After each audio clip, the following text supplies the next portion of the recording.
যোৰহাটত সংঘটিত হৈছে এক চাঞ্চল্যকৰ ঘটনা। ভোগদৈ নদীৰ দলঙৰ পৰা পানীত জাপ দিলে 63 বছৰীয়া এজন বৃদ্ধই। ব্যক্তিজন নাওবৈচা মুছলিম গাঁৱৰ হেলিমুদ্দিন আহমেদ বুলি জানিব পৰা গৈছে। পুৱা ঘৰৰ পৰা নিজৰ ব্যৱসায়িক প্ৰতিষ্ঠানলৈ বুলি ওলাই আহিছিল হেলিমুদ্দিন। পৰৱৰ্তী সময়ত ব্যক্তিজনৰ চাইকেলখন ৰাষ্ট্ৰীয় উপপথৰ ভোগদৈ দলঙৰ সমীপত উদ্ধাৰ হোৱাৰ পাছতে পোহৰলৈ আহে এই চাঞ্চল্যকৰ কাণ্ড। ইতিমধ্যে SDRF বাহিনী ঘটনাস্থলীত উপস্থিত হৈ সন্ধানত অভিযান আৰম্ভ কৰিছে। কিন্তু কি কাৰণত বৃদ্ধ ব্যক্তিজনে এনে চৰম সিদ্ধান্ত বাছি ল'লে, ইয়াক লৈ এতিয়া সৃষ্টি হৈছে ৰহস্যৰ। দুই পুত্ৰ আৰু পত্নীৰ লগত আছিল হেলিমুদ্দিন আহমেদৰ।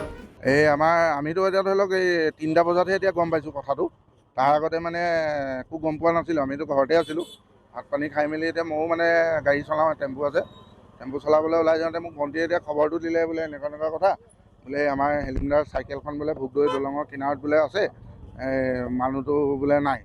তাৰপিছতে মই লগালগ আহিলোঁ। এতিয়া মানে গম পাইছোঁ যে 1:45 বজাতে মানে ইয়াৰ পৰা দলঙৰ ওপৰৰ পৰা তেখেতে মানে জাপ মাৰিছে বুলি মানে প্ৰত্যক্ষদৰ্শীয়ে মানে জনাইছে। আৰু এতিয়া আমি এতিয়াহে কথাটো গম পাইছোঁ। ঘৰত তেনেকুৱা একো নাইকিয়া। তেখেতৰ আমাৰ গোটেই আমাৰ পৰিয়ালৰ মোৰ দেউতা ককাই ভাই 5জন।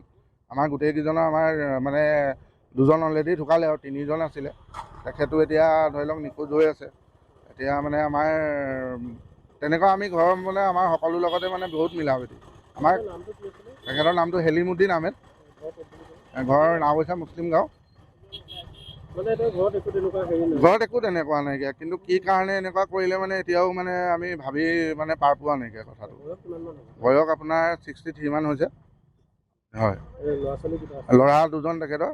ডাঙৰজনে আপোনাৰ HDFC বেংকত কৰে, তিনিচুকীয়া ব্ৰাঞ্চত, আৰু সৰুজনে আপোনাৰ এই টেলিকিয়ামত থকা আপোনাৰ ৱেৰ হাউচ যে, তাত মানে আপোনাৰ বিৰলা এপাৰ্টমেণ্টৰ আপোনাৰ তাত সেই কম্পিউটাৰ কালেকশ্যনৰ কাম কৰে। আছে, ৱাইফ আছে। সময়ৰ খবৰ সময়ত পাবলৈ ফ'ল' কৰক টাইম অফ আছাম।